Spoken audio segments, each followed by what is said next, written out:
Assalomu alaykum hammaga. Xayrli kun ijtimoiy tarmoq foydalanuvchilari. Mana bugun bizni yangi qilgan zinalarimizni ponni perilarigacha bitirib qo'yishgan ekan. Shuni obzor qilish harakatdamiz do'stlar. Bizni kuzatib borayotganlar xizmatimizga va qo'ygan videolarimizga like va kommentariyalarni ayamaysiz degan umiddamiz. Xo'p, mana bu oldinroq qilingan zinamiz bitgan qismi fasadning zona bu. Fasadning xud ko'rib baho berasizlar. O'zi tepadan ham ko'rsatib o'tishga harakat qilamiz. Bu yerda o'zi uyga kiraverish zinamiz. 3 stupenka bu yoqda подъездный. Perilarga ham ko'rib baho beraverasizlar. Buni mana ushlaydiganlar stokalar temirdan, gullari esa alyumindan quyma bu. Mana bu esa bizni qilgan ishimiz, zinamiz. Bu oddiy fasad, anaqa подъездный zina, обычный.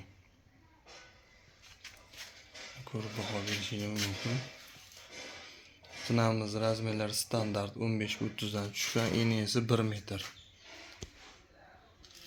Tepadan ko'rinishi. Bu yerda esa yangi qilgan zinamiz bor.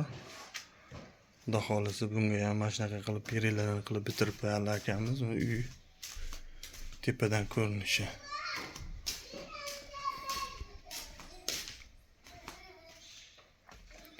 Mana buni olib tashlaydi buni.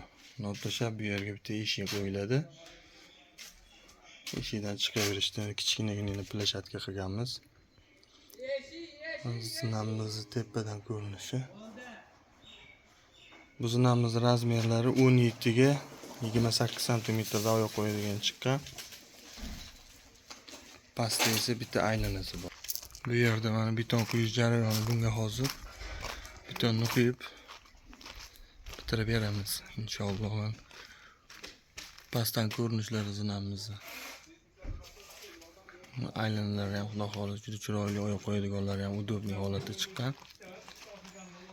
Do'stlar, bizni kuzatib borishda davom etinglar. Xizmatimizga like va kommentlarni ayamasdan bosib borasizlar degan umiddamiz.